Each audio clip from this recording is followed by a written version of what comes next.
Oke, halo semuanya. Pernah nggak sih kalian dengar istilah Brection? Biasanya kalau dengar kata itu, yang kebayang tuh sesuatu yang berat, akademis, dan ya jujur aja kedengarannya agak ngebosenin gitu. Tapi, gimana kalau reputasi itu ternyata salah total? Nah, kali ini kita bakal bongkar mitos di baliknya. Nah, ini dia masalahnya. Selevel kritikus teater Michael Billington aja bilang kalau Brechtian itu sekarang artinya jadi lambat, berat, dan didaktik. Bahkan di kalangan teater sendiri, kata ini tuh kayak jadi cap buat pertunjukan yang kerasa menggurui dan ya itu tadi, membosankan. Pertanyaannya sekarang, gimana kalau semua itu cuma mitos? Gimana kalau cap membosankan ini justru kebalikan banget dari apa yang sebenarnya pengen dicapai sama penciptanya, yaitu Bertolt Brecht?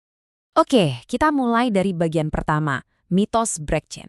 Yuk kita bedah dulu dari mana sih asalnya reputasi jelek ini dan apa yang sebenarnya dimaui oleh Brecht.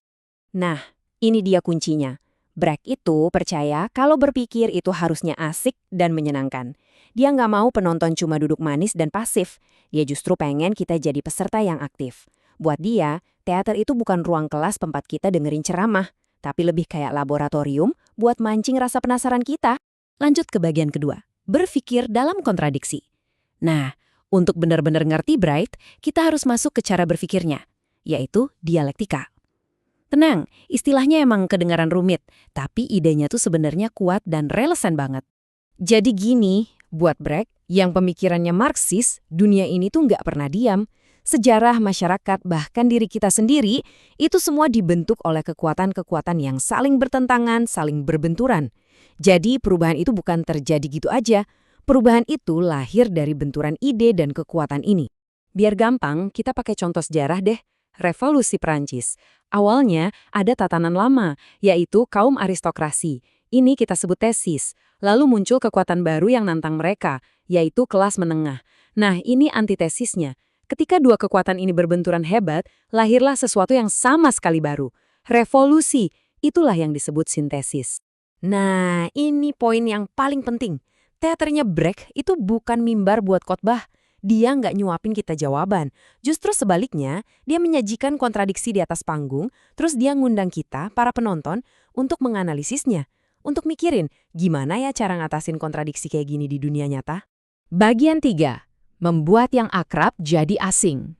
Terus, gimana caranya Brecht bikin penontonnya mikir? Nah, dia punya satu senjata andalan yang keren banget. Coba deh lihat perbandingan ini. Kelihatan banget kan bedanya? Di sebelah kiri, ada teater empati yang tujuannya bikin kita larut sama perasaan si karakter. Sementara di kanan, teaternya Brecht justru pengen kita ambil jarak. Jadi kayak ilmuwan yang lagi ngamatin eksperimen, biar kita bisa berpikir kritis.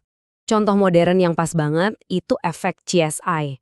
Jadi ada penelitian yang nunjukin kalau penonton setia acara TV, jadi berharap bukti forensik di pengadilan beneran secanggih yang ada di TV. Nah, inilah bahaya yang dilihat Brecht.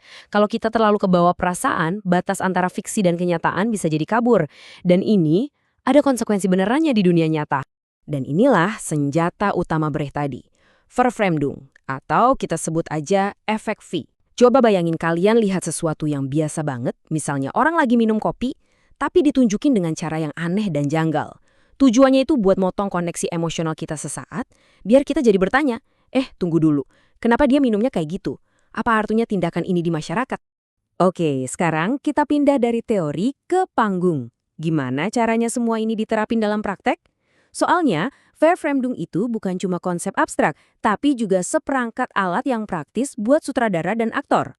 Di sini kita bisa lihat pembagian tugasnya. Sutradara itu fokus ke fable, alias interpretasi cerita secara keseluruhan, dan arrangement, yaitu gimana adegan ditata di panggung. Sementara itu, aktor fokusnya ke gestus, yaitu gerak-gerik yang nunjukin hubungan sosial, dan haltung, yaitu sikap si karakter terhadap dunianya. Nah, sekarang kita bakal bedah salah satu yang paling penting, gestus. Gestus ini salah satu ide paling jenius dari Brecht. Ini bukan sekedar gerakan tubuh biasa ya. Gestus itu adalah sebuah aksi fisik yang bisa ngebongkar seluruh dinamika sosial yang ada.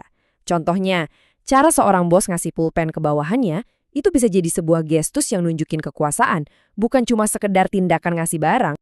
Biar lebih kebayang, kita ambil contoh yang lebih konkret. Cara seseorang berinteraksi sama sebotol anggur itu bisa jadi gestus yang kuat banget. Gimana cara dia megang botolnya?